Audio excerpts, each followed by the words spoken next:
I think a lot about mental health and mental health safety for all of us. I think one of the biggest areas that we fail to look at is that area of relationships. So today I want to help you understand something that's critically important for your healing journey, and that's learning to identify safe relationships. Not everyone is meant to hear the deep, vulnerable places of your life. And it's not healthy to broadcast your pain everywhere, whether that's in public, social settings, or on social media. Healing happens in safe spaces with safe people. And today I want to help you recognize when someone may not be safe for your journey. I'm Dr. John Vaprezsan. This is Journey to Freedom. And if you learned something in this, we would love for you to like the channel, subscribe to it, and let me know in the comments.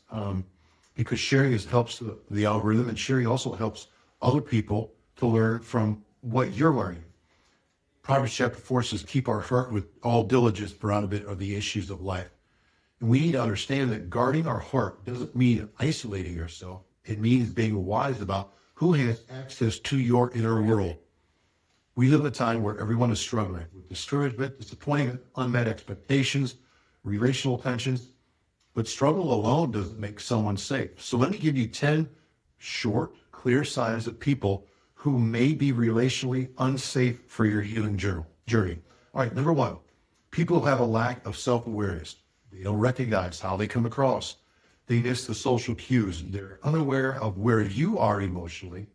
Unsafe people don't read the room, and they certainly don't read your heart. Number two, disregard for boundaries. These people move too fast. They're too intense. They're too demanding. They expect a sort of intimacy before you even know who they are.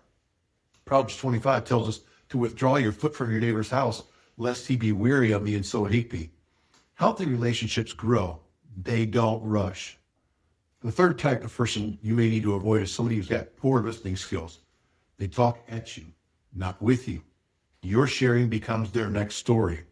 Listening is foundational to the safety in any relationship. Number four, these people are not vulnerable. They never struggle.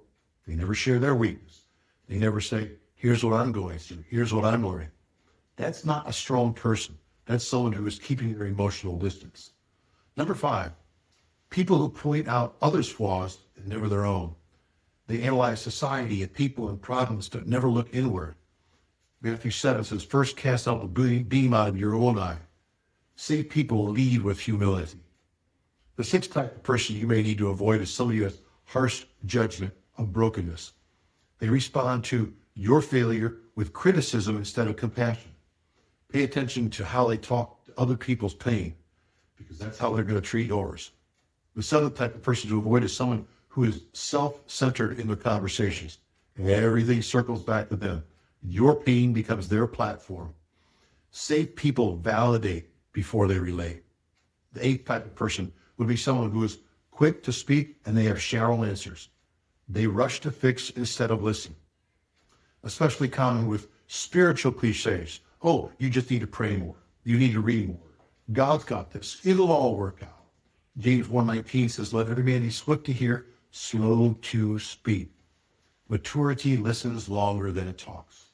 The ninth type of person to avoid is the too much, too soon person. They overpraise. They instantly give you this intensity. They immediately develop emotional dependence, and they want you to do the same on them.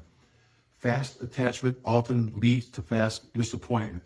And when you have codependency on somebody and that person leaves, they lead you to fall. The 10th and last type of person to avoid, somebody that has unhealthy expectations. They suddenly expect you to meet emotional needs you are never meant to carry. You don't exist to complete anyone. You can walk with them, but you are not there to meet all their emotional needs. These signs aren't meant to scare you away from relationships. I guess they're cues, certainly not condemnation, but they help you steer wisely and not isolate. The Bible does say two are better than one, for if they fall, the one will lift up his fellow. Healing doesn't require a large group of people, just a few safe people. So let me ask you this. Which of these signs stood out to you the most? Comment in the below, not to expose anyone, but to bring clarity and healing. And if you want to develop a healthy relational lens, emotionally, spiritually, and mentally, we offer a free masterclass on our website, journeytofreedom.online. We walk through anxiety boundaries, forgiveness, and healing in practical biblical ways. Again, if this helped you, like the video, subscribe, and comment. We're praying for you here at Journey to Freedom. God bless you, and have a great day.